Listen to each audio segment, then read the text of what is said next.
scanned mine. It was clean. What's it say? Been too long. Please read the story. It's dedicated to you. It's just some weird story, fan fiction crap. I am going to murder you if you don't start taking this seriously. Is that from prom? Focus. I need you to read it. Sam, I'm busy. No, you're not. Read it out loud. Please. Alright,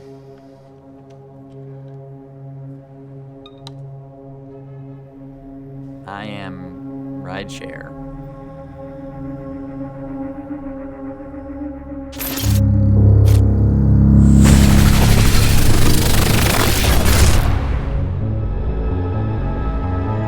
We see you. Okay. No, we don't see the point. Okay. All right. You think for people that made a show about dark web, we know how to do this. Greetings, Earthlings, to episode 1 of Building a Dark Web. We will be discussing the first episode of Dark Web, which is streaming on Amazon Prime as we zoom. First up is Brian Ellardine, Oh, hi. actor, thespian, filmmaker. We have Bowman Modine, director, writer, producer, in this case of Rideshare, which hopefully you've seen by now. Roxy Shee, director, writer, producer, directed all of the A Story of Dark Web and many other things that you can find on, tell us, Roxy. I don't know all the things. Hi, thank you for having me. Thank you. We did it. I was in her film called The Tribe. It's really cool. Amazing. Fucking love it. Go watch The Tribe. Very proud of it. Thank you. Then we have some demon that shares my last name, Tim Nardelli, writer, producer, graphic artist, occasionally made food for the cast and crew. Hello, Tim Nardelli. What's up, everyone? And then we have Mario Michoni, director, writer, Hi. producer, also graphic art, second unit director, all kinds of stuff on Dark Web. We also work together on a film called Circle, which is streaming on Netflix. You can watch it now. And last but not least, Graham Sibley, Emmy nominated for Dark Web for his role as Leland in Dark Web. Emmy nominated for Best Outstanding Guest Actor in a Digital Series. Is that the right category? Yeah, I think you nailed it, man. There we go. Okay, so we're all here. Hi, everyone. Thanks for joining. Hey. Brian's got a beer. This is apple juice. Right. You never answered. What kind of beer is that? It's Mother Earth Brew Company. It's a really weird. It's like this ale with vanilla. Anyway, yeah, it's very important. Vanilla. It's called cinnamon. I probably shouldn't make a plug for that. Anyway, it's this little. Sounds delicious. Are we gonna get Really good. sponsored by them? Michael, talk to them about sponsoring Talk to Mother season Earth 2. Brew Company. I will. Brian's I will. really drinking now. So. Oh, I tastes- didn't. I'm sorry. I have to. I'm Michael Nardelli. I'm Oh, hosting. yes. I'm hosting because we're still a low budget show, and we don't have a host even for the making of show. I'm hosting. But I also worked on the show as a writer, actor, producer, director, whatever. He is the one. He is the seedling of this, ladies and gentlemen. Yes. He's being humble about it. He's But being he's the very root of it. We were all seedlings that turned into a tree. Yeah, but you're the main That is- seed. You're like the badass like root seed. The progenitor. root seed. You I like flatter. You flatter. It You're was a the team. root. It was a team effort. Couldn't have done it without any of you. And very grateful to have you here tonight. Hey, you So, could- we'll keep you it could have done moving. without me. We'll keep it moving because people don't just want to watch us drink. Although, You Although they will, they're gonna have to. so And that is happening. first up, I'm gonna ask Roxy. Talk to us about directing that first shot in episode 1, which is the long basement shot that is crazy. And as a side note to that, Tim and Mario, I'm sure we'll talk about the effects that went into that as well. No, that's not gonna happen. I've explained it 1,000 times. You have to trust me. Look, you don't have any other options here, and neither do I. We've got to make this work. And soon.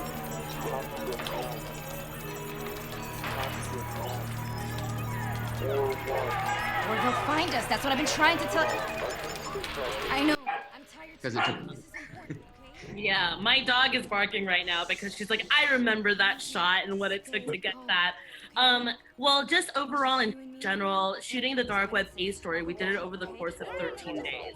So that was like everything together from the A story, including episodes 6 and 8, which was also included within those 13 days. And I remembered when we had that opening shot, we were in this house that we also shot for other episodes that you will see if you tune in on the show. And I remember talking to Michael that I really wanted a Steadicam shot because it's the opening, it's the very first thing that audiences see. So it's like, how do you want to introduce the story, the world that we live in? And it's a basement shot, right? So it's like very claustrophobic. You're going down somewhere, you're introducing this character that's going to be like planted as a seed later on. Like you don't really get to know her until the flashback episodes.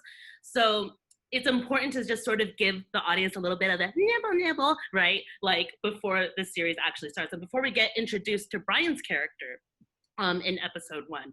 So I remembered I was telling Michael that I thought Steadicam would be really great for this. He agreed. And so we just went down. There's like this really amazing basement space. It's so fucking hard to find a basement location in Los Angeles, you guys. So we were very lucky to find this location that had everything we needed. And so we were able to go down onto the basement and then choreograph everything. And it was mostly VFX, like mostly post-production on this first shot, just because that's such a big component to what the story is. So I think in essence, the Steadicam shot wasn't what was difficult. It was mostly for post because we had so many screens, and then we had to go into one of the monitors to reveal who our character is. So I think that in terms of coordinating that dance and production wasn't the difficult part. It was everything that Michael and Mario had to deal with afterwards. And, yeah. I'm sorry, but also I love you guys. Thank you for letting me do that. And the red was just like, you know, just this beautiful saturated color that like just completely doused the room down there. So we got really lucky because like if we didn't find a basement, we would have had to build it, and that was just impossible with the budget that we had, right? I remember when you sent me the location photos, I was like, oh my God, that looks exactly like the basement that we wanted it to look like. And the fact I was that like, we actually have a basement because it was so crazy. hard. Like otherwise, yeah, like how would we have done it, you know? It was crazy. You done good. Yeah. You did some good scouting. And so that shot was crazy because it introduced the show, it set up one of the main characters, and it also, if you're paying attention, sets up the fact that one of the characters is dead at that point, and Spoilers.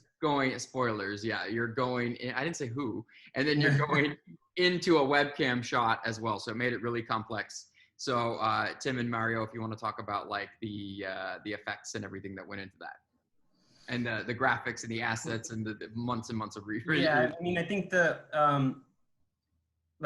most important thing with that shot was to get us into the room and get us sort of, and Molly had to be there, but she sort of had to be on the outskirts of the shot. We really wanted to kind of hide her for this moment, and we wanted to go right into this webcam and this conversation she's having with someone who you find out later who that is. And so what I thought worked so well about that shot was how it sort of did everything. We saw the whole space, but it still kept her just sort of out of view enough and really kept our focus on the monitor. And then, you know, when it came to VFX, Molly's basement, which you see later on in the finale, has a ton of monitors all over the room. And basically what we did was we labeled each monitor with a letter, and I think it went A through F.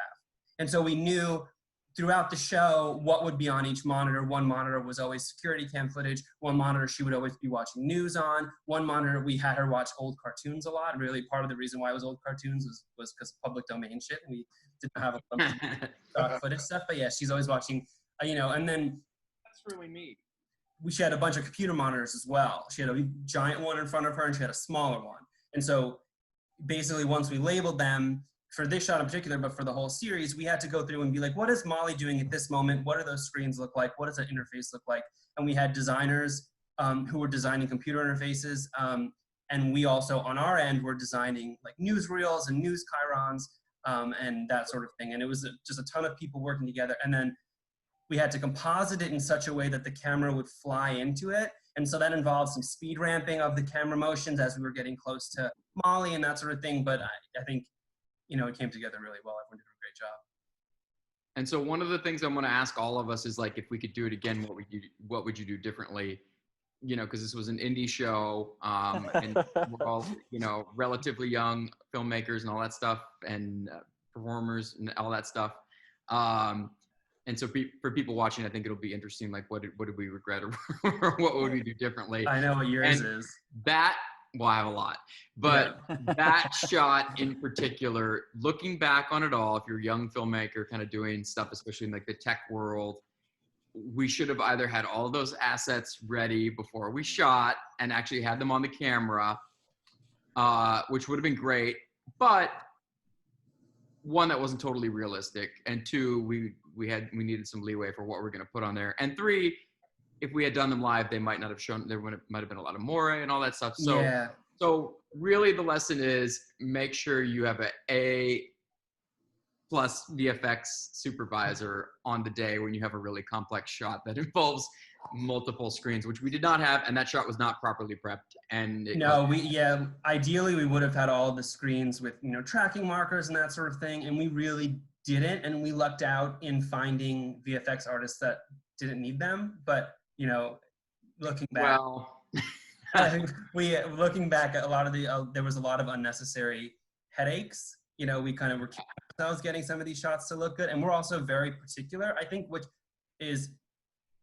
it helps make the show look as good as it does, but it caused us a lot of grief just constantly going back and constantly tweaking things because we weren't happy with the way things looked.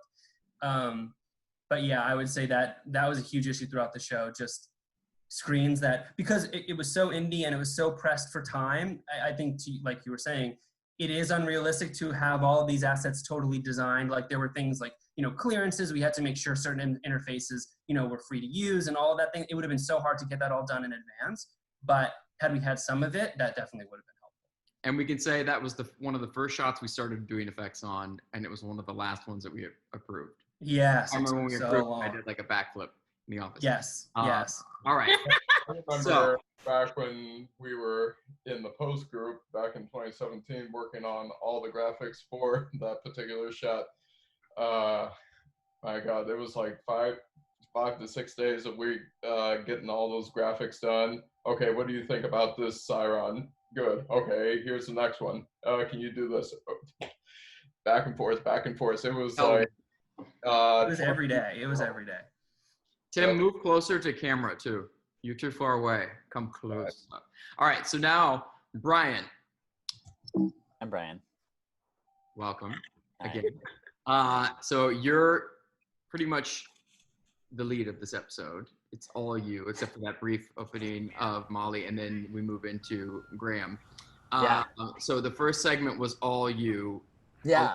Alone is what I mean. For basically like a 15-minute monologue.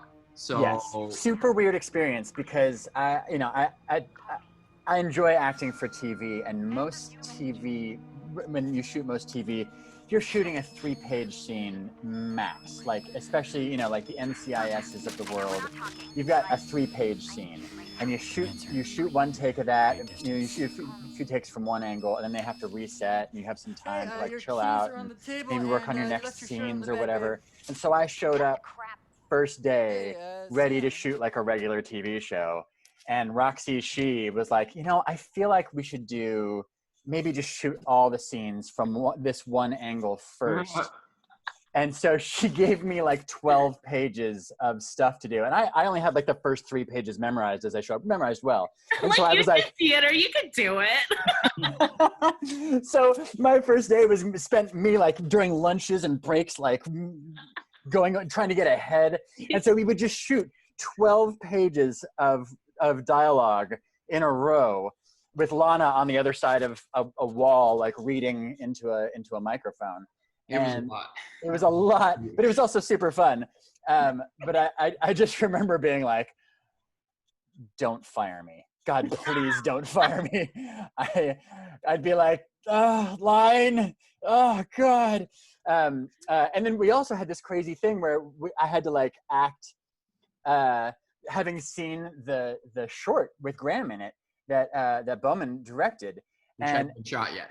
Which hadn't been shot yet. and so, but also Roxy wanted to shoot my reaction to it in the same take as like the scene that came before. So it literally would look like this if you watch it unedited. It'd be like, Rideshare. Oh wow! Like quick turnaround, then we just go through the rest of the scene. God, we could have just filmed the show on Zoom. It was ready. The world was. Where were you when we needed you? Oh my God! Sure. You on Zoom. Remember when we tried to shoot all three things at the same time, communicating in the different areas? We Now shot we could have done 3 that. times. Yeah, Scene you 21, totally- right? Scene 20. No, I think was it scene 20? There was one scene that we just shot. It was Yeah, that was a it hospital. turned out really well, but what a pain in the ass for you guys. The final product looked great, but we shot that shot. It feels like 7 days. 7 of our 13 days, we included something on that shot because it was 3 people Spread out. talking on chat, and we had to shoot different angles, and it was. Where was Zoom? Where was Zoom? We could have done it now. We could have totally, the technology caught up. So, We were really ahead of a time. who had a question? Brady Butch. Brian, what would you do different, if anything? I would have memorized all my pages backwards and forwards before my first day. That's what I would have done differently, and brought a little personal fan too.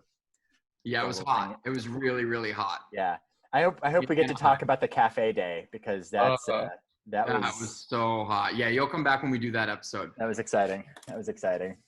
All right, and from Brian, we enter the world of Rideshare. Bowman Modine's Hello. twisted neo-noir LA-based crime saga, and starring Graham as Leland. And so first up, my question, Bowman, is what was your inspiration for Rideshare? What was my inspiration? Where'd it come from? Because I don't even remember where you told me. I know some of it's kind of true events, and you tell. Yeah. Well, no. Yes, some of it's based on true events. There was an unfortunate gentleman that lost his mind in 2014, I think, who believed that his phone and the apps on his phone were telling him to murder people because they were bad.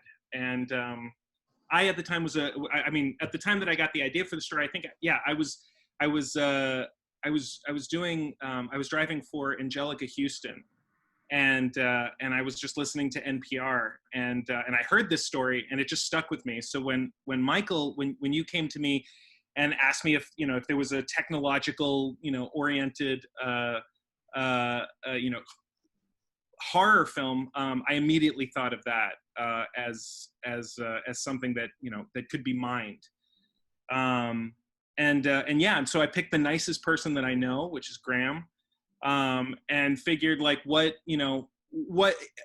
question that's always kind of, I think it bothers a lot of people, but a question that really gets under my skin is like, why do people do really horrible things? Why do good people go bad? And I think that there's the story of Rideshare is the story of someone being manipulated by a malevolent intelligence to make them do horrible things while threatening them the whole time. And it's Graham's character who is trying to be a good, he's struggling with these realities that are being shown to him while also trying to be a good husband and a good dad to his newly born, and it I don't want to give too much away, but yeah, that's the inspiration and impetus for the story. Turn off notifications, dude.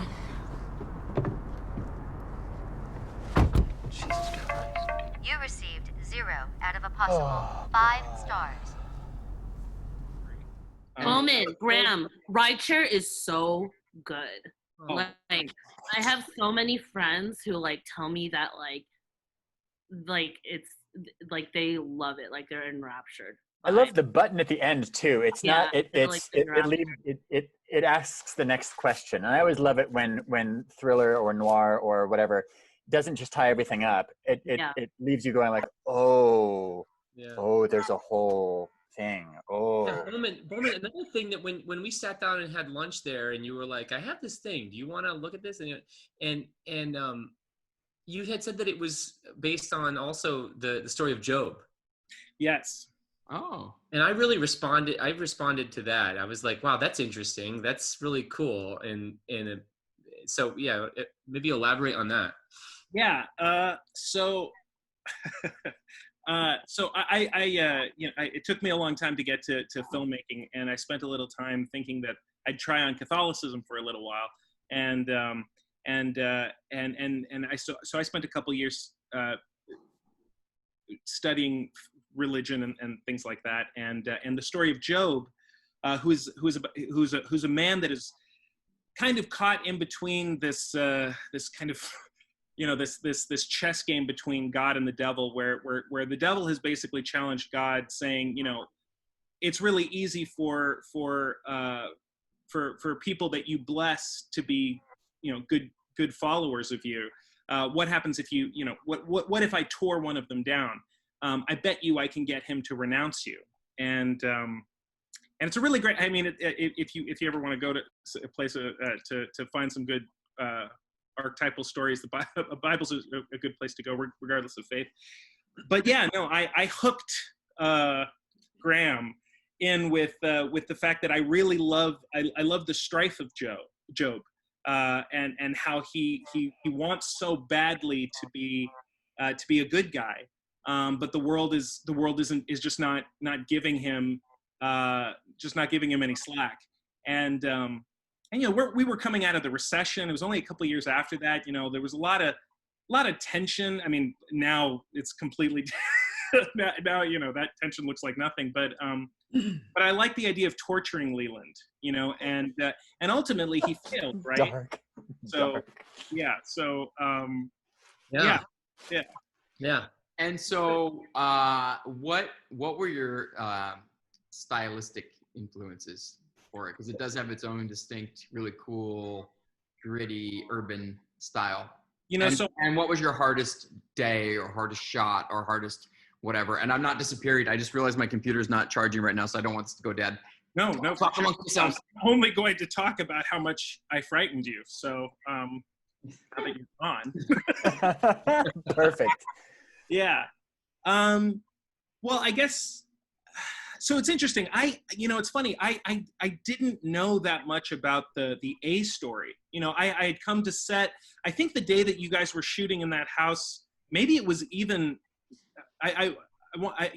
whenever you show up on set and you're not a part of the immediate crew, you kind of like, you don't want to get in anybody's way. And and so I'm not sure what you were shooting that day, but I think you were at the house with the basement. We were at the house. Yeah, we were at the creepy basement house. And just so people know, we always refer to it as the A story, which is like the ongoing storyline of Dark Web that Roxy directed, all of the A story. And then we had directors like Bowman come in and we call them like the anthology segments. B stories. That's how we had our sanity. Yeah, A story, B story, or wraparound anthology.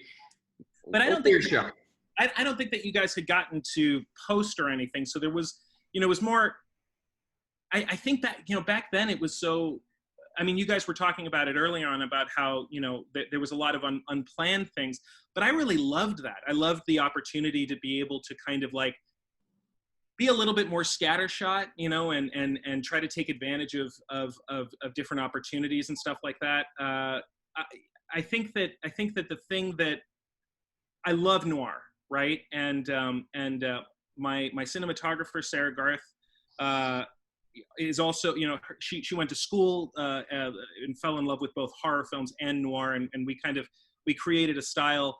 Like that, we drove around downtown trying to find the perfect, how many sodium lights are on this street? We can just, kind of take that. And I have to say, it was a real testament to your production team to accommodate, because I know that it was really hard to be, a B story segment that was entirely, I mean, it's almost entirely on the move. We were on of course, a time budget as always. And I think that the reason why Sarah and I chose that noir style is because it's minimal lights, and just using what we kind of have and negotiating with the police to let us stop when the light was good. Which was so cool. We had the process trailer, which me and Andrew, the line producer, were trying to figure out how to not have that, and there was just no other way. Roxy, you came, didn't you, for the process? I came just to ride on the process trailer so and to cool. hang out with you guys. It felt like for one day we were on some giant Terminator movie. You got to explain what a process trailer for people who aren't in the industry. Yeah, Bowman, explain. The process trailer is, so we took my Prius, the most common car in LA, and a black Prius no less, and we put it into a process trailer, which is all 4 wheels, and then there's a platform around it, and it's hauled by a truck, and there's a platform around it that is wide enough to be able to actually mount different lights, the camera. It basically it's the easiest way, in my opinion, to shoot a vehicle. The only trick about it, and the thing that gave production, the curveball, is that it does require an escort because it's very wide. But we got lucky. And I remember there was even that movie, that Will Smith movie called Bright, that was shooting like 2 blocks. Oh yeah, the same night. Yeah. And they were blowing up a gas station, so we were kind of in. It was a lot. I wanted to steal the explosion. I was like, we should film it too. I don't know. Yeah, we'll make it work. Just add that into the script. Graham, did you have the experience that it's hard to turn a process vehicle, but you have to It's nearly impossible. It just doesn't. It's weird. The power steering's not on, and it's like flat on the trailer. So to turn, you're like, go! Yeah, it's unbelievable. Yeah. You have missed 5 passenger requests. That's not acceptable, Leland. Is this someone messing with me?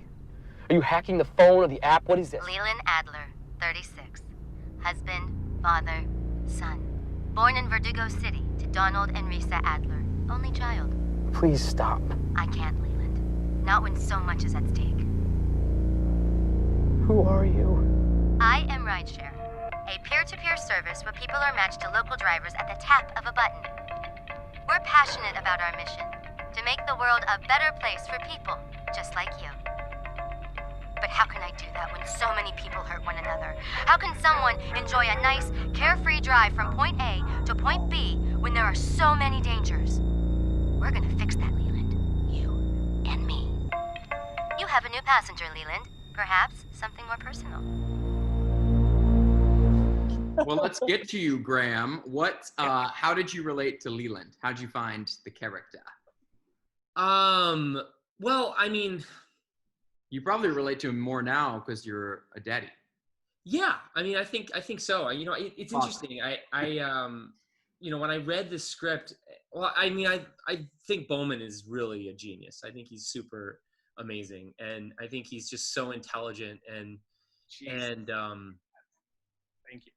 And he just uses his life experience in a really unique way, and I think it was really cool. And I responded to that. So when he was talking about the story of Job, and knowing his background, I was like, that's really cool. And then it's like this horror film. It's like this noir. And it was just, so I responded to it that way. And then when we were working, so I worked on the script on my own, and I found, that there was this, overarching presence that was sort of taking advantage of Leland, and he didn't really feel like he had a choice in it, and he had to do what he needed to do, and so I really responded to that, feeling like a victim, and not that I live my life like that, but I had a lot of time in that car by myself, so I would. A lot of it was as we were setting up, or we were driving around, or we were setting up another take, or everything was being communicated through. And I'm in that car by myself a lot. That we had the people who came in with us, as passengers, but I was in that car a lot by myself, and had a lot of time to think about what that meant to me to feel like that. And I I was messed around with when I was a little kid. And so I had a lot of time to sort of process that and think about that, and being alone in the car, I don't know, I was just sort of experiencing all of these things, and I had never really put any of that on camera. I had never really, I talked about it in acting classes and, you know, in relationships and stuff like that, but not really like that, not really in this private way where no one knew. And because you're in the car because I was in the car by myself, it was like this little secret that I was sort of exploring that no one knew. And I felt like that was, the more I think about it, the more I'm so appreciative for the opportunity to do that. And now it's captured. Now I'm sharing this more with the world, but no, that's but good. yeah, that's what was going on in me. And when I was doing sort of my breakdown of the script, I was like, I can really relate to this. This is really, I really am excited to do this. I'm scared. I was freaked out, but I was excited. That's cool, because I think like a lot of actors pick their secrets that they have in scenes. Brian, you probably do it too. I know I do it. Like, you know, the little secrets that you build for your character, and like you don't necessarily tell the director, because it's like your personal thing. No, you don't do that. The shot that really sort of hit me was after I puke, and the phone is after I kill Molly, and that stuff was really no, that was like it was like 5 a.m. on the third or fourth night. I mean, it was just, you know, one of those things. And that was a real dicey location where we were filming. I remember it was like, that gym, you know, we were outside that gym. Anyway, that's what was going on with me. And thanks for sharing that, man. That's some intense background on an intense short film, man. And no wonder. And bless you for putting it into something in a good way and turning it into a freaking Emmy nomination. I mean, that's like the definition of taking something that is traumatizing and turning it into something, you know? Yeah. How did getting the Emmy nomination feel? I'm for frozen. This, like, someone's frozen. Oh, can you guys hear me? Yeah. Oh, yeah. Graham? Hello. Graham's frozen. Oh, Technology. Frozen. Back. Okay, everyone's back. Okay, cool. Thank you, Brian. Thank you. I think I got most of it. Okay. How did it feel to get the call from the Emmys for doing this tiny indie show, you know? I mean, it's amazing. I mean, you know, like, what the fuck? Like, I mean, I was telling, when you called me, Michael, and I started making phone calls after that, and I called my sister, and my sister was like, "Well, Graham, now you're a real actor." Oh gosh. And I was like, "Oh, you know what? I did not need to hear this." Classic family. Family. Straight up, fuck you. 20 years. 20 fucking years. Cheers. Oh, Cheers. man. So, yeah. Cheers. Congratulations, Graham. Well deserved. Congratulations, Graham. Congratulations. That's Thank awesome. you. Congratulations, Graham.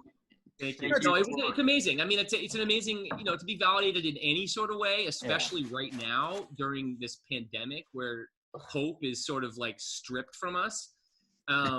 It's amazing. I feel like, okay, well, if nothing ever happens, I still probably think I might get one more job.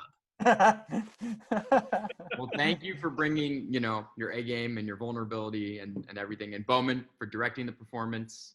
Yeah, no, I supporting it. Yeah, no, I mean, directing Graham was, it was a pleasure, right? In every sense of the word. Whenever you get, there is a lot of one-on-one time. Graham is by himself in that car, and it's interesting that it's always fun, right, to unpack movies after you've made them and see what everybody's favorite scene was. It's so interesting, the fact that Graham picked the part where he he's throwing up after Molly, because I would say that one of the most enjoyable moments in that car with him was when Wissam Kish and Maria Breeze, that he's a kind of a hyper violent, aggressive guy that's on a date with a girl, and the date is going into a really dark place, and without trying to give too much away, but the character Leland is really given an opportunity, like, you can stop this, you can stop a bad thing from happening. And when Graham says that he brought a lot of vulnerability, and he feeling like a victim, like, I would say that's my favorite scene to watch. I've gone back and watched that scene so many times, of just kind of the moment of being like bullied, and then paid off, and then he's by himself and he's kind of rationalizing what just happened to him. And I think that, I don't know, Graham, you absolutely deserve the nomination. It's fantastic to work with you, and yeah. Thanks, man. Congrats, Graham. Thank you, guys. Yeah, thanks for giving me this opportunity. I mean, these things, when they happen and they come along, and it's just sort of kismet, Yeah, absolutely. Well, I've always thought you were an actor because I've seen you live in theater too. So, yeah, that's right. Yeah. Which I actually really like. Yeah. I have a trivia question that will lead into another question. Can anybody tell the audience, whoever's watching, maybe it's a couple people, how many circle vet? This is more, I guess, for Tim and Mario. How many circle vets are in this episode? How many actors from Circle? Wait, in this episode? In this episode. 2. Which 2? Ew! It's 2, unless I'm wrong, but who are they? No, it's 2. It's Julie Benz. Julie Benz. Yeah. And it's also the girl at the end of Jamie Lee Redmond. Correct. Ding, ding, ding. So we were graced with the presence, well, not the presence, the vocal presence of Julie Benz, who interacted with Graham, with Leland.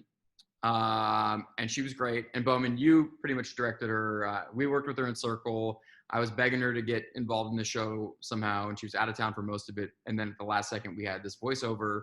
Yeah, no, it was great. Julie was wonderful to work with, which was funny because, I mean, post was such an interesting process to go through. I mean, you guys were with the A story, and then we would address B story bit by bit. I mean, I think at one point there was a moment that you guys were trying to kind of introduce ideas from previous B story things. Like, doesn't a black Prius show up in, I think, episode 7, 6? A rideshare. Yeah, I can talk about this after, but yeah, I mean, we really tried to have sort of all of the B stories are the Molly cinematic universe, right? They all came from her mind, and so there are these common threads and the ideas that many of them take place in the same. Theoretically, they could all sort of take place in the same universe. Yeah, and no. There's a rideshare driver who's parked in episode 4. And then I think there are other references to it. You see the logo around. The MCU, the Molly cinematic universe, not the That's Marvel cinematic universe. Watch out, Marvel. Hear us roar. Graham. But that the rideshare symbol, that's you, Tim, right? That was. I didn't design that particular. I was going to bring that up actually. Tim and Mario talk about the history of the symbol and how you created it, where you found it, all that stuff. Well, it started out where Mario was the one that found that insignia online, and basically he drew like his own version of that insignia. And once I had gotten it, it was our task to try to make it as ominous and menacing as possible. So the show is centered on technology that, as I was working with Mike and Mario, we wanted the symbol to be ominous as possible. So we made it look like really tech inspired, so making it look like a digital screen. So when we were going through the color palettes, originally it was going to be red just because it would be more ominous, but then we decided to make it green. But nah, that's too similar to a landmark science fiction film, if you can guess what that is. So then we decided to go with blue, and blue has always been a very strong color when it comes to science fiction. So just rolling with that, that became literally the insignia of the show, Dark Web, and it's present throughout the show and throughout all the B stories. And I think it's just very powerful too. And it was a great selection on Mario's. And selecting that particular insignia and drawing it. That to the when we were developing it, we knew that we wanted to have a symbol that was kind of showing up in all of these different stories, as if someone was obsessed with it. Whoever was doing these stories was obsessed with it, and it was finding its way even like subconsciously into the world that she was creating. And so it was also, I really like the idea of it being an ancient symbol, like something that had been around for millions of years. Because we're dealing with technology and something so modern, the idea that something or someone today could be obsessed with this ancient idea and building it into this computer world was really interesting. And so I was looking through a bunch of things, and this is just a really common Celtic, it's a triskelion, it's 3 arms, one for life, one for death, and one for, the rebirth, right? It's kind of swirling and constantly in motion. And so thought that sort of theme worked really well for the story we were trying to tell, and also it kind of is sort of ominous, because what does life, death, and rebirth mean? Like if something is trying to change the world and they're talking about life, death, and rebirth, like what does that mean, bigger picture? And so it was kind of a cool idea, but it was also sort of ominous. And so we found a version of it that very simple, kind of simplified, that we liked, and then we worked with the production designers and the directors of each story to kind of, where can this go? And I'm not sure whose idea it was to make it the rideshare symbol, but I thought that worked really well. And it's just, like an Uber has a sticker on their car with the Uber logo, in this world, it was this swirl. And that symbol finds its way throughout the whole show, and you begin to understand why later on as the show goes on. The one thing I'll add to the Dark Web insignia, the mirror symbol, as well as the typography, I've been like a huge fan of symbolism for like years, and it's ability to convey meaning just through imagery. And originally the title art was just Dark Web, and it was read that when we redid it, not only did we make it blue, we decided to put the insignia behind the type, just because it would just create like mystery, like what does this symbol mean, especially when it's present throughout the show. Plus on Amazon Prime, there are other Dark Web titles out there that by putting that symbol in there, we did ourselves a solid, just because that insignia with the title just helps our Dark Web to stand out from the rest. Spooky. Now. No, a brief shout. Just to answer, it was Alex Schote, the art director for my episode, my B story, and I think he. What was it? He talked a lot about it as he's fiddling and making the envelope, putting it in and into the windshield. He was talking about how, like, Bluetooth, the Bluetooth symbol. Mm-hmm. It's the family symbol of a Viking king from hundreds and thousands of years ago, and that was the symbol cut into his tooth, and he had a blue tooth. And so, anyway, What? My Bluetooth logo now. Yeah, I'll never look at it the same. The more you know, jeez. Wow. Remember, I have a quick. I love the symbolism and how it unified all of the episodes, and it's a great one. I do hope that more anthology opportunities come up, because it's kind of like, it's a little bit of like ultimate filmmaking, right? I mean, you get 8, 9, 10 different ways of plotting a story, and then to have a story that kind of unifies them all together. It's a lot of fun, and it makes watching every episode, it makes binge watching really enjoyable. To watch Roxy's story as it's going, and then you there's a departure, and you go into one of the other worlds and everything, and then you learn something, come back. It's almost like a choose your own adventure maybe without some of the choosing, but no, I loved it. It was a great opportunity. It's a puzzle. Did you guys, Michael? Did you guys? Is there a comp? I don't know if I've ever seen an anthology show with a through line like this. Are there?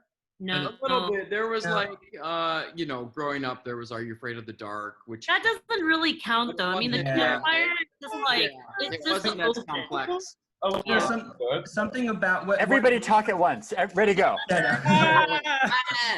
When we were developing this show, it was important that we not be Are You Afraid of the Dark, in the sense that we wanted these stories to fit into a bigger universe, and it was really interesting working with the filmmakers to be able to include characters and moments and symbols and things like that then the A story characters would reference. And so it sort of is a little bit meta in a way that, you know, you're watching something and then you go back and then the characters are talking about having read the story that you just watched, right? So it's sort of like worlds within worlds, and we really wanted it to be like that. We didn't want the A story to be like a throwaway bookend, and we didn't want the B stories to have no point. And so like our solution to making both meaningful was to have them like intimately connected. And we always talk about this episode, when we were first developing the show, we weren't really sure the shape that this A story would take. We knew there would be some story and it wouldn't just be kids around a fire throwing stuff into it, but we weren't sure the length of it, right? And so when we did 101,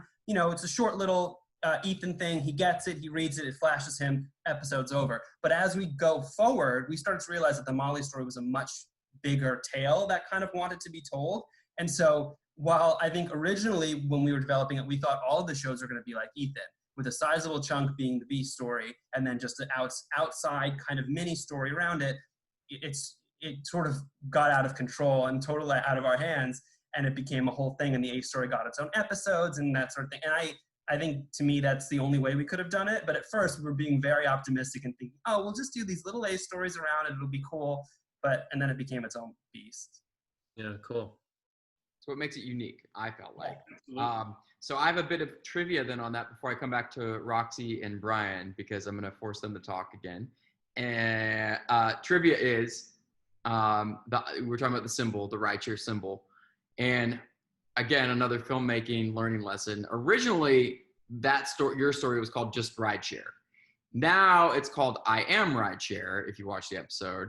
And every shot that you see that logo in of the Rideshare on the Uber car, on the Prius, said Rideshare at one point, but we had to go back and digitally correct every single shot that it appeared in for legal reasons, to call it Ride. There are companies called Rideshare, and it would have exposed us to possible legal issues. Wow. Had we done all of our homework, I'm being honest.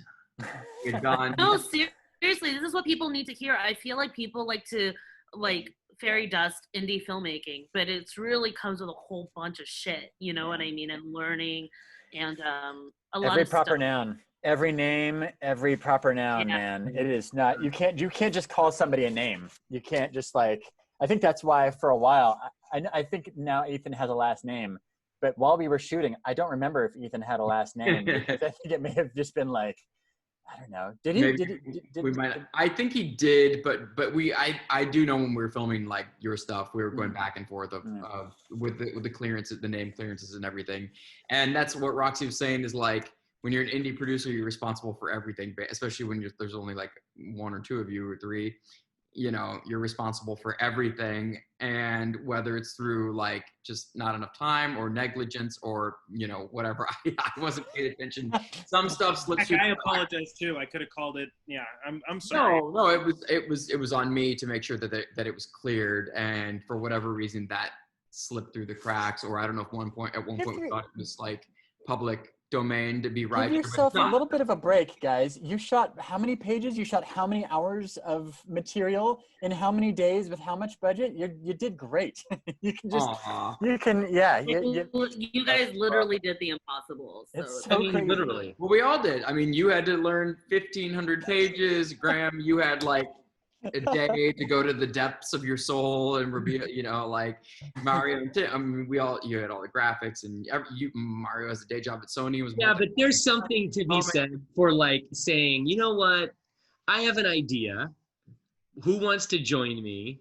And then 6 years later. God, it wasn't that. I mean, it's remarkable what you guys have done. It's just absolutely remarkable, and like I'm so appreciative of being, you know, a little minuscule part of it. I will be a part of the circus forever. Once you enter the dark web, you never leave. You never leave. Wait though, before you shift gears, I want to get it in there. What I wish I could have done differently. I have it. I'm coming back. Yeah, let's Oh no, hear it. yeah, no. No, go for it. Let's go for it. Because I got to ask that to Roxy too, and then I have a question for Brian. Absolutely.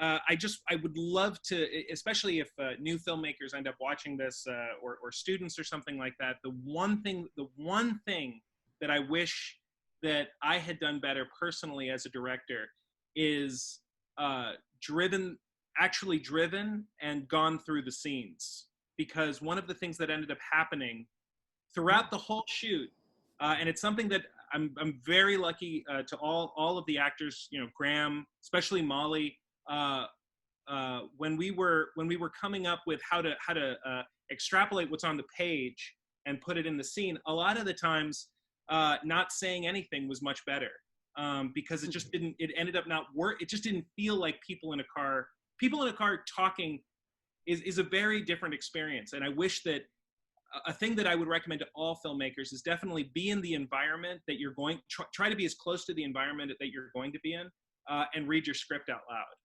because we read it in the room, you know, we read it in the gym that was downtown. Oh yeah. But then when we finally got into the location and felt this tiny little Prius, you know, it was like, yeah, no, that just doesn't communicate, you know. And so I'm very lucky with the actors that we got, and for Graham to be able to kind of, you know, cat-like reflexes and land in the right place. But if you've got the time, definitely just read your script in the spot that you're going to shoot. So that's the thing I wish I could do differently.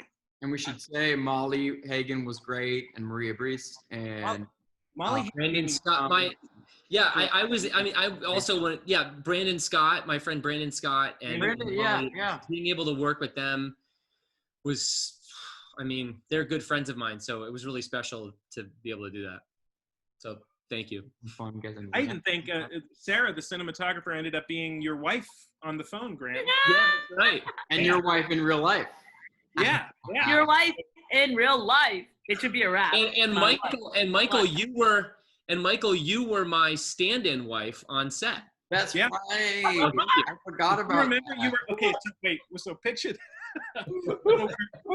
There's the car, right? And I don't know. Something ended up happening with we didn't have another mic or something like that. And so Michael it was a combination of hugging the car door, reading into just out of frame, or trying to be in the car at the same time. Yeah, Michael, And I was really trying to give him my best. You gave him so much love. Who's that? It's also interesting is that there's a shot that the shot where Michael's performance really shines on the side of it that we don't see is at the telephone, at the payphone, which is this weird, like, I love that scene.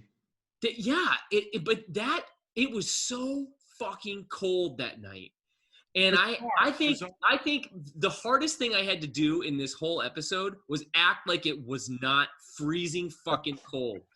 I mean, the first night I was like, okay, I'm in a shirt like this, and it was like one of those LA nights where it's like right above freezing. It's like 34 degrees. Everyone else was in the fucking parkas and whatever. And then I had to, and so then that day I knew we were going to shoot that scene, so I went and bought a thermal and cut off all the thermal, and it still didn't do anything. Wow. But like, man, that payphone is an interesting thing now. Like that would just never be. You know it's gone? Oh, is it I'm gone? sure it's gone. There's like no more left ever. Every time I go downtown, I drive around where we shot, you know, and I'm just like, oh, really?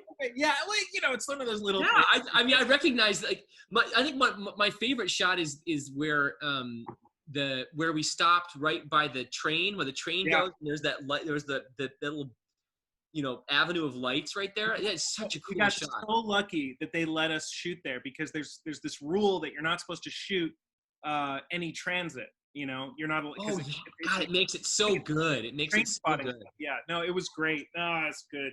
I think we had to blur a bunch of. You're talking about.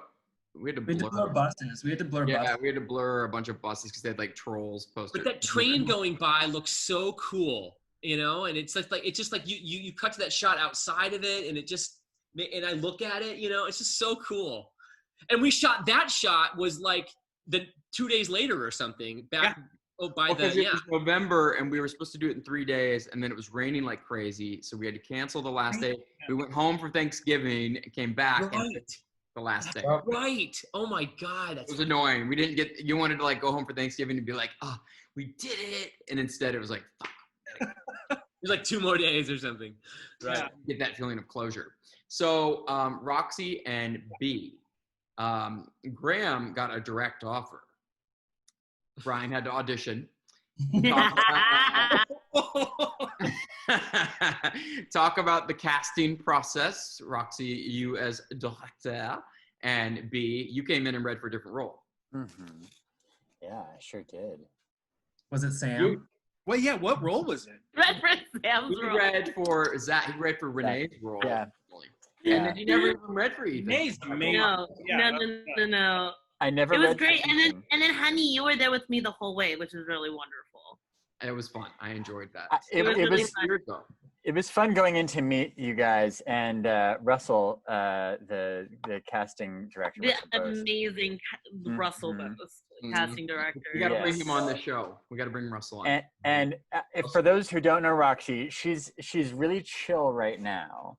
So far, she looks like she looks like she's in a like a 900 number ad at the moment, and she's gonna bust out some feather boa. But she is. Oh my God. She has enough personality for like several people, and I love going to audition in rooms where people have personality and energy and enthusiasm about the project. There's nothing worse than going in and reading, and the person you're reading with, and everybody in the room is like they're on their phones or whatever. That was not the case with this project. Michael was sitting there like acting his face. I think you were reading with me. And I also read with Noemi because when I was reading for Zach, he interacts with Noemi, and I just remember just completely eating shit hard in the middle of the scene with Noemi, and I came out thinking like, oh my God, she thinks I am the worst. Yeah, I thought she was like, oh, she's gonna think I'm the worst actor. And then when we both got it, I was like, oh no, it's the girl I totally flubbed with. And she's gonna be like, what is this asshole doing? Do you mind if I ask how you heard about the project? Yeah, I don't mind saying my managers were the same managers as Michael. Yeah. Can I say that? Artwork. Yeah. Yep. We now have different managers, but at the time they were going through their roster, like who are the people that could. No, that's really great. No, I've always I honestly I thought you guys were all had all worked together on something else, or we became Russell did like a whole like casting. He reached out and did a breakdown and everything, and we really just took in a bunch of people. He did first rounds casting. He did everything the way that he's supposed to. Right. And then I remember, Brian, when you came and read for Zach, and I loved how you read for Zach. And it was interesting because we were actually struggling to find an Ethan. Like, there was nobody that came in to read for Ethan that we thought really fit the part. And then also Renee is like a Circle veteran, and Renee is incredible. And then I thought we were talking about your audition as Zach, and it definitely gave a very different energy and a different interpretation. And then we were like, oh, so which one did we want to keep? We had Renee's interpretation and we had yours. And then we're just like, oh, what about if, and then Russell was like, what if we had him, for Ethan? Yeah. And I think that's when I was talking to, Michael, and then we talked to Mario about it. It's just like, I think that would be such an incredible choice. And then remember, Brian, you and I met at like in Highland Park or something for like a coffee, and I like got to know you, and I was like, oh my God, like you do theater, and like you like lead a theater company. There's just something so special about that, and so I just felt like it was serendipitous that we had you, because there was nobody else that could really fit the part. Like there was no one you know. And then you and Lana have a very special chemistry that was very cute, that like we didn't expect like in like the whole development process, and it became its own weird thing, which is like so unique and so rewarding to experience as well, and for audiences too. I think they're just like, this is like weird and wonky, but they love it because there's chemistry there. Yep, the two of them argue like siblings. We took weirdos. We took sibling energy and turned it into like fake romantic chemistry for the screen, but really off screen it was relentless taunting. It was just off screen one of us being like, "You're the worst. You just cannot do what you're trying to do." It was I love Lana dearly, but yeah, she's the worst. But Roxy, yeah, totally. Talking with you, it's crazy how fast this group came together and felt like a family. It was super weird. It is unusual, and part of that is just because there was a lot of scenes with a lot of us together, but also you guys just assembled a great team and a great group of people. There were no attitudes. There were no egos. It was, I mean, except for Lana. But other than Lana, everybody was wonderful. She's gonna see this, Brian. Yeah, we're gonna bring her on. I'm sorry. Brian, did you have any inspirations for your character? Did you base it off anything in your life or other? Yeah. So there's this book called the Bang Bang Club. Bang Bang Club? Yeah. Oh, yeah. About photojournalists from South Africa, and it's actually, one of them is, if you've read the book House of Leaves, that book was based on one of the characters from the Bang Bang Club, and it's just about these guys, these photojournalists who saw too much and went through too much and came out of it really shaken to a severe degree. One of them ends up going off and taking his own life. Unfortunately, he was never really able to recover from the trauma. And obviously, Ethan does not kill himself, but he is in a really low place at the start of this, and he needs something. He needs a purpose. And I thought that would be an interesting thing to pull from, is this man who has done incredible things, but is currently driveless. And then all of a sudden, this thing lands in his lap, and he's almost hesitant to take it because you don't want to care again. It's like getting your heart broken. You don't want to care again too soon. You're like, I'm never gonna love again, never. But then you meet the next person, and you have to dive in, and that's what Ethan does with this. So yeah, that was. You guys all have such highbrow references, and then I was like, "Are you afraid of the dark?" Are you afraid of the dark? Worse than Are You Afraid of the Dark is Goosebumps, man. I lost like a year of my life to nightmares about Goosebumps. Was a good show too. It's classic shit. I have all the Don't downplay that. Classic. Yeah. Classic. So Roxy, what would you do different if you had to do it again? You know, it's on this crazy. episode. Oh, on this episode. Yeah, you'll have other. We'll all have other chances too. God, I know. I want to see the other episodes because I want to know all of the dirt. It's so hard because, like, honestly, A Story was like a tornado. You know, it was just like all lumped together, and I think I was just on survival mode. You know what I mean? Like, trying to make sure that we were able to commit every day, get through each day, and make sure that we had performances and coverage for everything. For this episode, I think I was very lucky because, like, you know, Brian is so good, and I really like working with one person, like, intimately, rather than like having to direct an ensemble. Like, you know, those scenes in the basement, like later on in like episode 8 and stuff, like that is gnarly for me, just because there's crew members down there. There's like 5 characters that we have to cover in a very small space. But for this was fairly easy for me because I put most of the responsibility on Brian. So remember the table read? I was just like, y'all, I was like, we're going to have a fucking gnarly ass schedule. I was like, I expect you to be off book. I was like, Tiger Mom. I was like, y'all got to be off book. I'm not going to, you know. And I've grown as a filmmaker in those 2 years that we were in post, and like looking back on it, there's so much that I wish I knew back then that I could have offered more, you know, but there's beauty in the growth, you know. because so much of it was technical that I wish that I knew that I could prevent us from having a headache later on. But in terms of like what I did on the day, I don't think there was anything. I think I did my best with what I had. And Lars was great, you know, and I had a very great team behind me. Hani and Mario, you guys are like the best producers ever, and you guys are always so supportive of like my decisions and like standing behind them. And so for me, it was literally a dream come true. Like, I don't think I would have done it differently, to be honest. Like, I wish I could have contributed more with the knowledge that I have now, but it's all part of the process, you know? The A story was like a whirlwind shoot, but let's take a moment to thank our directors, because I think when some people, if they like see the show on that it's on Amazon, assume it was like an Amazon show or something, but we made it independently. And I was just thinking about this. We shot it on like a soap opera schedule of sometimes like 18 pages a day, with the goal of it being, you know, like a Black Mirror worthy-esque looking show, and the budget of like a student film or like a small indie film, but like it's not, it's, you know, it's almost 7 hours of content. So directors. And also, you can't really put that context into like the about section, you know, like on Amazon Prime. Yeah, So, I think like it's great that we're on Amazon because we have, you know, as distribution. But then the thing that people I don't think always realize when they're watching is like we didn't make it with the same infrastructure as a lot of Amazon shows. But so, who knows? Maybe season 2, right? Oh. Shameless plug. Shameless plug. Yeah.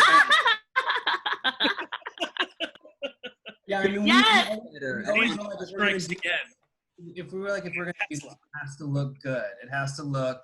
It can't look like a student film, right? It has to look like it belongs on a streaming platform because that's where we want it to go, right? We want it to kind of, you know, stand toe to toe with these bigger shows, and I think we totally pulled it off. I mean, like we're a small show, but I think in terms of I think we totally set out what we wanted to achieve in terms of the look, in terms of the quality of it. Like, I think everyone really brought their A game.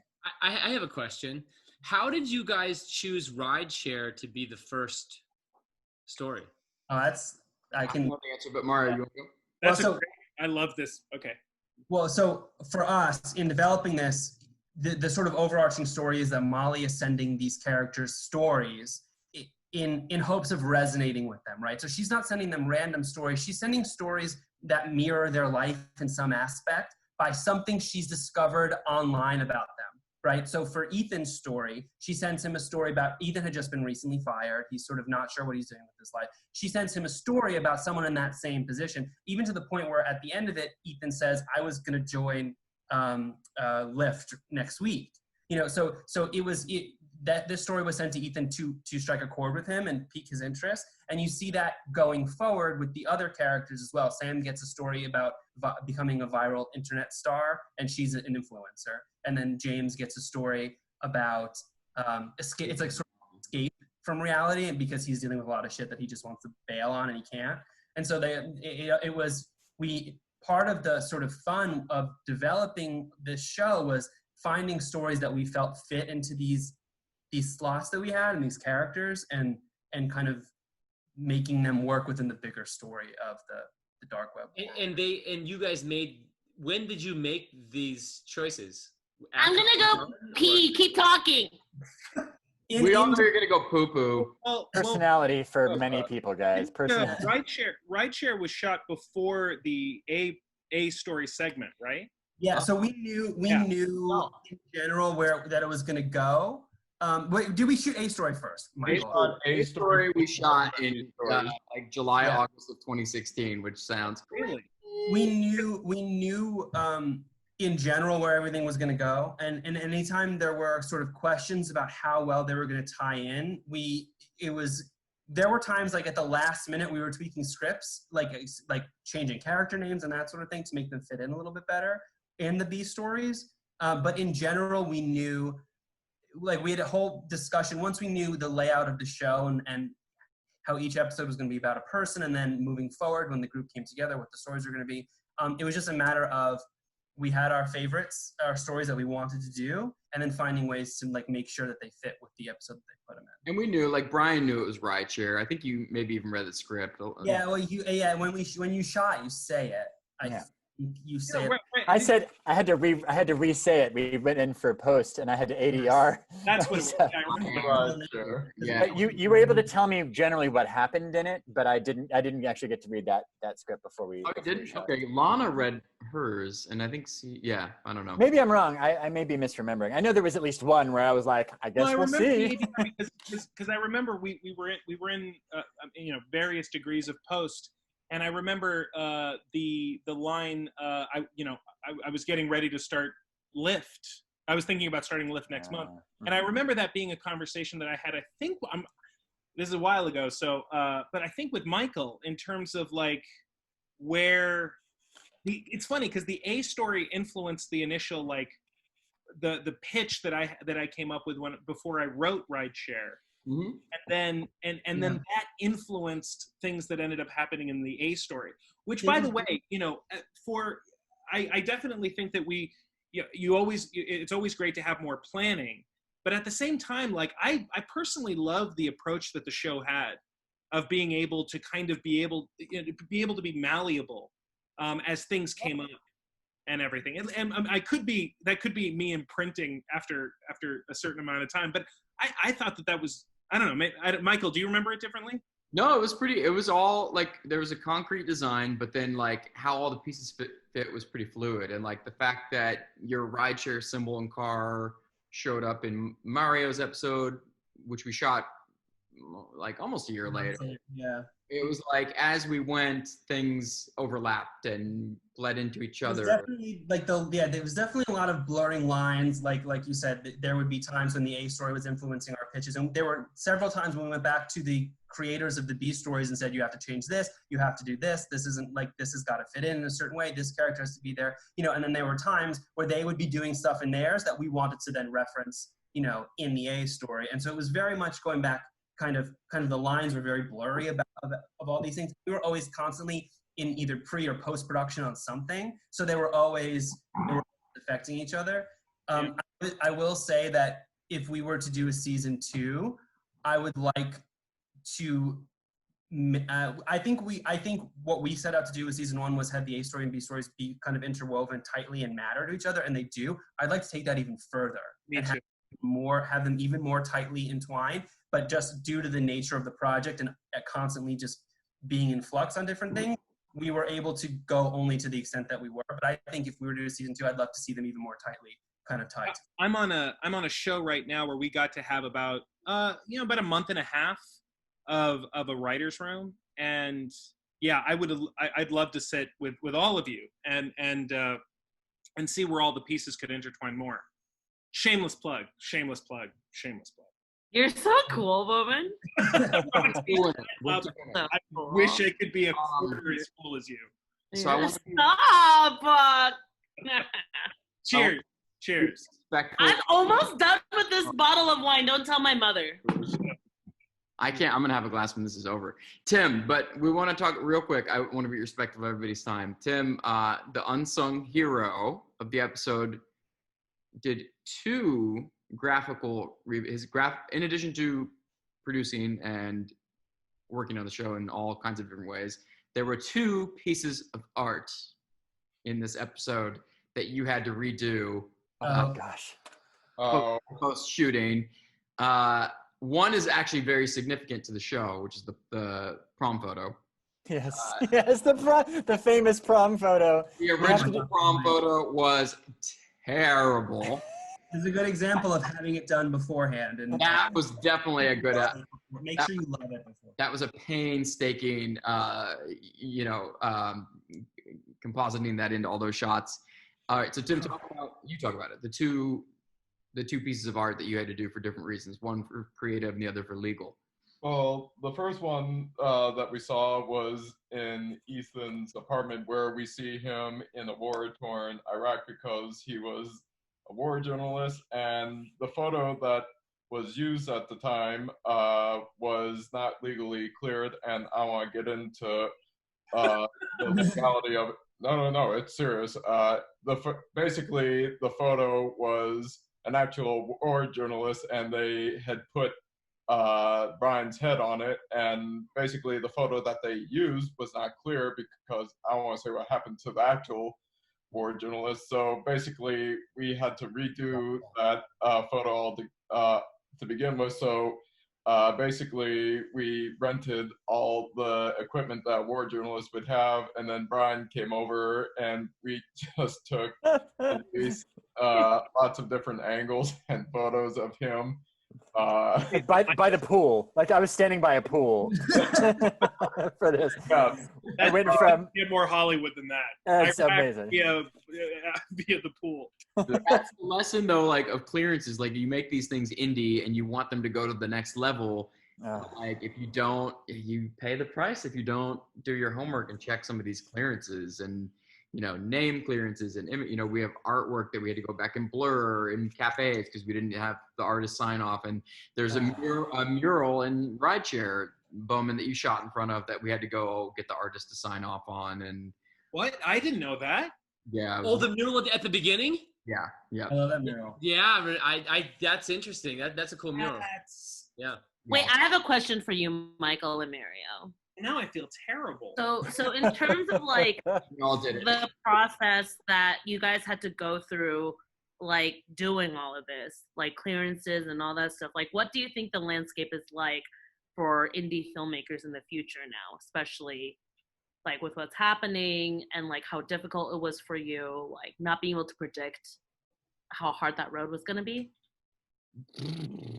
I mean, Michael really handled all of the clearances. Like I would jump in sometimes if we needed to blur or something and that sort of thing, but Michael really bared the brunt of it. Like we helped him, things when we could, and we would Google stuff sometimes. I remember Googling a bunch of like random stuff to see if it might be a problem or not. We Googled Rideshare. I'm just saying. Yeah, I think Rideshare was a like a verb or whatever. It's like something you do. It's right. Like it's harder for indie filmmakers now to ever make shit. Well, it's really scary now, and because I think that you as an indie filmmaker, you might be afraid to make something because you're afraid you can't.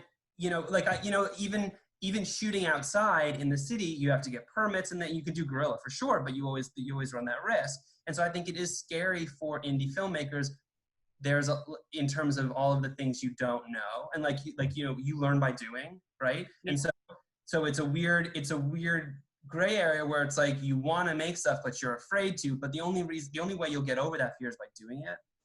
And so in the legal stuff I think the legal stuff is just something you need to Google and maybe, put a little money aside if you can and talk to a clearance person about it. But your art department really locks that down. The problem is like great art department know what they're doing. There's a reason why like a lot of indie filmmakers I feel like do like the one room movie or like with Circle we had no like legal clearances whatsoever. And their sets are so sparse always because they don't want to put anything on the walls.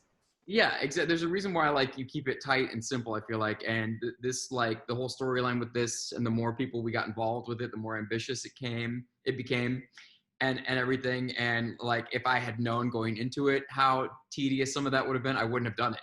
So it's sometimes good that you don't know that we were already too far in it. There was no going back. Too naive. Yeah, and which is good because we worked through it and we learned a lot of stuff. If I had known beforehand like how tedious some of that would be, I would be like, all right, well, let's just keep it to one location and not be as ambitious with all this stuff and, having so many actors and everything.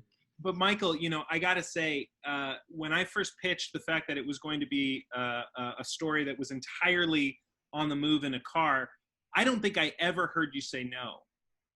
Like in your your approach and your entire productions team's approach to I'm sure the rest of the episodes as well, but at least to mine, you always were accommodating and figuring out how to make it happen.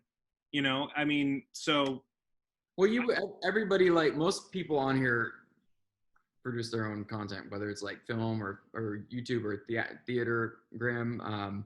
So it's like you guys were all bringing stuff. Bowman, you had contacts that helped with the show, and Roxy and Mario and Tim multitasking, and Brian. Like everybody did more than one job on it. So it was like, I don't know. And I'm really proud that I'm really proud because I hate green screen driving scenes. Hate it. I hate it. And how like Poor man's process, green screen. like I watch Just do rear projection. It looks better. or any, like some expensive shows do it, and I'm like, why? Like I guess Mad Max is period maybe, but I'm like, oh my god, you spend so much money on a crappy green screen car scene. I watch actors who are on the process trailer, and it's now I can spot them in a second. I can't do it. I've noticed like just like, oh well, that guy didn't do any work on that. Yeah. You know, they're just like it's this whole thing. Yeah. Well, anyway. What are you doing? Turning left and talking to the guy? Put it together, man. You've actually stopped at a light. They're like those 1950s movies where they're like, They need more method training by actually driving. Right. See, you learned that though. We all learned really cool stuff on this from doing it by trying. And I think Rideshare, like the legal side of it cannot be underestimated. Oh my god, it's a painful, pricey, time-consuming oversight to make for sure, and I take credit for it. I take the blame. You earn it. You earn it for sure. So does anybody else have- Rideshare for us was always such a different, like, I don't know on Michael's end, but I think one thing we really liked about Rideshare was the fact that it was out in the city at night in a car. Like, it was very different from the daylight of Ethan's apartment, you know, in this one, you know, little apartment. Like, that was always kind of what was sort of exciting about it. Was so different and like so visual, sort of like intense that like, I don't think that at least between us, there was ever a conversation about it being anything different in terms of setting or anything like that. It was cool that it was out there in the city. Yeah, then that was kind of like, Graham, you asked how we picked, I think, because we knew Ethan's side of the story, Brian's side had to be contained in that apartment and had a lot of context that needed to come out. And then it was a good juxtaposition with Rideshare, which was like out in the city and had, you know, more than one character and you moved around a lot. So it was good. Like it opened up the episode because you felt. Yeah, it was a good scope episode. Yeah. So does anybody else have any questions for each other? Otherwise, I want to hear what everybody's working on now or next, knowing that side note, if you're watching this 20 years from now, we're in quarantine for coronavirus, COVID. This is the year of like fucking shit, dude. Like endless, relentless gangbang of like endless, relentless shit. UFOs were proven. And no one cared. And no one cared. You know? Like, that's how bad it is this year. No one cared about UFOs. There's an invasion of something called a murder wasp. Gone, yeah. You know? I actually found those in my garage the other day. And What? It was huge. I mean, it was a big. They're like this big. Big son of a bitch. This big. You guys imagine pitching 2020 to like a studio? They think it's the stupidest thing ever. Like nothing works like that. They're like, it's too unrealistic. Like, you have to make it more streamlined. We lost your audio. I was watching this YouTuber and she did like her future self. Oh, I saw. That's so good. Herself in January, and like her January self was like, yeah, this year's crazy. Like, I really think the Australian wildfires are going to be like the biggest disaster of the year. Right. And then her future self was like, wait till you see this recession coming up. Yeah. Oh, yeah. She's like, oh, recession. 30% drop in housing. You're gonna have to put a link to that in the comment section of this. So you guys, like, really quick insight. Like, my parents are in Taiwan, and Taiwan is like thriving because there are like no COVID cases over there. And I was like, well, Dad, like, how's it going for you? And my dad's like, my entire company and the president's office, like the national president, like Tsai Ing-wen, like the president's office got hacked by cyber terrorists. And he was like, this is like your show Dark Web. It's your fault. And your dad had a cameo on the show. Don't forget. Oh, yeah. Yeah, he was like, it's so funny because, oh yeah, and then, but it's just wild because, like, even though they're doing well, it's like 2020 is still relentless in ways that they can't predict either. You know, like, everyone's so desperate. It's wild. I read that a vaccine is coming in September. Whether that's true or what anybody wants to tell. Yeah, it seems Look, a little. without It comes out in September. It's like some snake oil. Come on. yeah, and like it's gonna still take a year before everybody's inoculated, so it doesn't matter. I know like 9 people with it. I know. 9? I mean, I'm from New York, so yeah, right. Our moderator from LA Comic Con and San Diego Comic. Gig. He recovered though. Yeah. Giggy had it. Remember Roxy Giggy? Giggy. All right. Well, let's talk offline about our depressions about this. We're trying to lift people up and teach them about filmmaking and dark web. So let's go around. Brian, what are you working on next? And what are you working on next? I just finished the first draft of a new script, a little bit of a sci-fi YA thing, so that's exciting. The dark web really shook you right round. It got me right round, baby, right round, like a record, baby. Right, round. Excellent. Next. Congratulations. Thanks. A major achievement. It is. That's a lot of Yeah, work. no, It's a it's a beast. It's a beast. I'm very proud of it. Bowman. Well, I'm kind of knee deep in this animated series right now.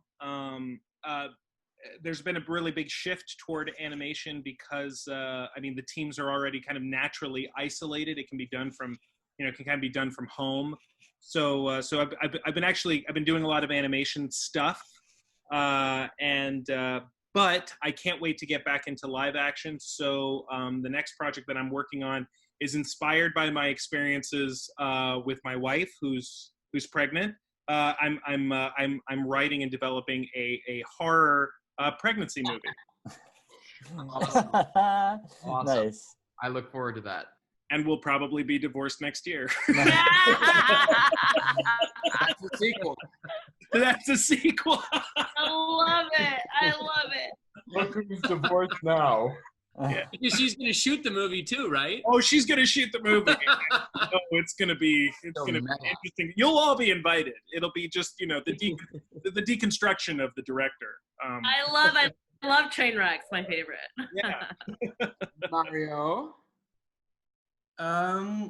So I co-wrote a horror film that was set to go into production in May, but it's a 1970s horror film set in farming community in California, and it looks to start up again in August, and it'll be on streaming platforms hopefully next year, which is cool. About that one, I think it's gonna be really cool. And then I'm just trying to work on stuff on my own, trying to do some kind of develop some shorts here, so when the quarantines really start to, I can actually have human beings over and kind of shoot some stuff. Working on a couple of series ideas, working with Roxy on a couple things. Also, you're newly WGA. Can we just say hello? What's up? What, DGA? Thank you. WGA. Oh, I didn't know that. Congrats. Congratulations, Mario. Hey, I'm sorry. Maybe this is a sidebar question. How are you guys doing since? I know the strike happened and then COVID happened. I literally just got in like 2 weeks ago.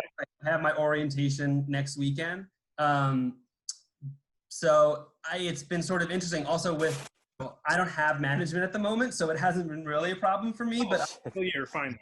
Agents who have had to stop, working with them, and so right now what I'm trying to do is just trying to get material together while I have this kind of lull, so that once everything opens up again and hopefully all the deals are worked out, that I'll be able to have material to bring, and to show for myself essentially. But yeah, that's kind of been where my head is for quarantine. Congratulations, man. I heard that it's harder to get into the WGA than to play football professionally. Wow. The odds are so far. It's just an amazing, it's amazing. Congratulations. It's a huge feat, man. Yeah. Congrats. Tim Nardelli. Well, there's still, tidbits with dark web that Mike, Mario, and I are still working on here and there. But outside that, I'm currently working on a small little featurette on my approach to doing artwork, and I'm, gunning to have that out in October of this year. Basically, it's my approach to doing comics, and it's a horror-based comic, so that's why I'm gunning for October, the month of Halloween. Cool. Which will be truly horrific this year. No. It's going to be terrific. Terrific. We all have to wear masks now. Yeah, I mean, how are they going to do? Kids won't be able to. Yeah, you won't be able to trick or treat. Oh my God! I just thought of that. You'll have to like shout from the street, you know? No, you won't be able to take the candy. No. Yeah, no way. Where would wipe it down? I guess okay, here, wait. Soft pitch. You have an app, right? And you digitally knock on someone's door, and they digitally send you like 50 to 75 cents, so that you can then Amazon the candy of your choice. Soft pitch. Or just make a VR game where you get to like. Does the app have a ding dong so then they can answer totally. the thing? Yeah, ding dong. Oh, hey, how's it going? Yeah. And just keep pushing neighbors. Yeah, exactly. So you can trick or treat from home. Or you could maybe you could QR code at their door. Oh my gosh. Oh, there you go. Sorry. Mr. Brian, you better get on board. Bad for our youth. Roxy. Wait, Tim, you didn't talk about your comic book. Oh, well, I said it's a horror comic, and basically the featurette kind of shows how I developed comics from the ground up, from writing to conceptualization to actually doing the page. And basically the feature will showcase all that, and it's something I've been working on for a while now, and I'm hoping to share that on, I haven't released the date yet, but October, so keep an eye open. Yeah, looking forward to it. Very cool. Excellent. Roxy. But when the quarantine happened, I was supposed to shoot a feature in April and a short film in Indiana. And I think the feature is re-slated for August, but we'll see if it even happens. And don't know anything about that short film. Sweet. But in the meantime, I'm exploring other options. Right now, I have a quarantine show that our final episode is tomorrow called So What Now? And that's been an interesting journey. Thinking about just leaving the film industry altogether. Just kidding, I'm not. But just like really exploring my other talents and realizing that I'm not good at anything except for this, which is kind of shitty if you think about it. What are you talking about? Come on. No, seriously, I'm just like, I can't do anything else. Roxy, Developing a couple. Wait, I'm sorry, just to say, respectfully, and I say this respectfully, but I have watched you like casually pick up a violin and just hang out. Yeah, just like do. Oh yeah, I do this sometimes. Whatever. Not a big. That comes from being in an Asian family. It's still considered below mediocre. Okay, all right. Okay. You know what? Much respect. Thank you, Bowman. That's very sweet. Couple things. What is that little thing you play? Oh, the kalimba. Yeah, I just recently learned how to play this. She was holding it in her hand the entire time. She was like, I hope somebody asks. God, I hope they ask. That I wear around my neck. Let me just. Yeah, I just have everything ready for my new world orchestra. Oh my God. You're a treasure. You're a national treasure. She's a national treasure. She's an You guys, I just want to be stupid and live off unemployment forever. Like, fuck it. You may have no choice. So that's what I'm doing. Michael, what are you doing? I want to make sure you don't forget about yourself. You're turning Lady Gaga. I've written a new feature, sci-fi drama, about a social robot in a psychiatric facility. Nice. Oh, cool. Oh, of course, the honey touch, the psycho part. Yeah. We love our psychos. We love our psychos. Graham, what are you working on?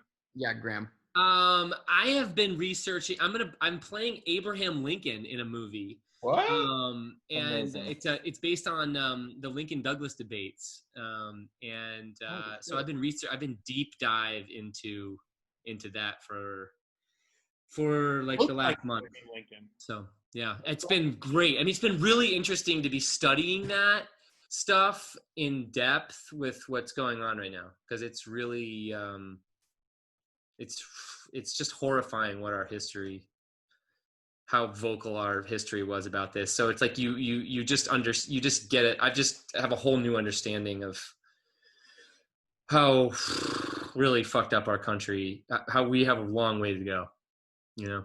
But at least because we want to end on a positive note, right? At least now we know it, right? Well, no, I actually think the optimism of our country actually comes from after studying this for a little bit, like, it's like, you know, you see Me Too, and Me Too happened, change happened like that, right? Boom, you knocked out all the assholes. Wow. And then the assholes. And then the pandemic comes along, and it's like teaching us how to work together as a global society. And then here we go with this racial, you know, unrest and all this change that I think is going to happen. I think all of these other experiences have taught us that, like, we can actually make change. And, like, studying the history of the beginning of, like, how vocal they were standing up on these platforms just, like, screaming racism, and where we've come to today is we've come a long way, but, like, you don't see that. It's still, we have a long way to go, man. You know, we have a long way to go, but I think this change will stick. So that's my optimism. That's good. And we have an Emmy acceptance speech right there. Look at that. Oh, on what? Rehearsed it. You just rehearsed it. Well, on that note, though, I want to thank all of you for joining tonight. Thank you. And for all that you did during production and pre-production and post-production and marketing and everything. And congratulate all of y'all on being nominated for Best Outstanding Digital Drama Series, whatever it is. Because that's for all of us, that's for everyone. And none of us would get any of that if we hadn't all worked hard on this. Worked really hard. And like I said, everybody did multiple jobs. And I'm really grateful for it. And thank you guys. I'm Thank you, Michael. proud and grateful. Thank you, Mike. Thank you, Michael. I really hope this. Definitely. I really hope we're able to one day do this in person. Yeah, I know. We will. And are we done now? I would like to, we're done now. I'm gonna log off, so now we can all say what we. wait a minute. I'm gonna end the recording. I have one thing I want to say real quick.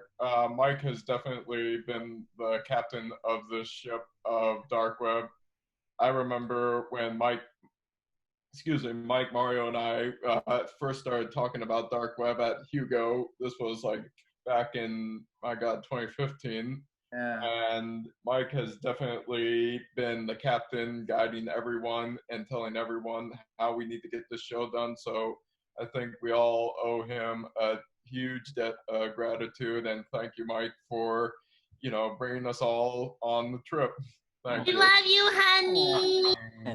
Thank you, Michael. We love you. I owe you one sexy drink. One sexy drink. Sexy drink. Yeah. Yeah. Lots of fruit, lots of colors. Oh my gosh, I can't wait. Damn, okay. I want one, Bowman, for doing nothing at all. I mean, You did tons. half a Hopefully sexy drink for you. we win, and we can all go celebrate a sexy drink if we win. You know what? If we win, let's all meet at a park, you know, equidistant, and have a sexy drink. And publicly drink. Looking Public forward to it. drinking? I love it. I'm in. Public drink is allowed Seriously, now. if anybody wins, if the show wins, if the direction wins, if whatever, we should definitely all hop on a Zoom and just have that in the queue for the 26th to just be together, because that's just super fucking cool, man. Let's do it. Let's do it. It's a Yeah. date. All right, so It's I'm a gonna date. stop the recording, and then we can all. Bye, America. Bye, America. Bye, Bye, everyone. Bye, world. Bye, world. Bye, Bye, world. world. I know. Ethnocentric. Thank you for watching this.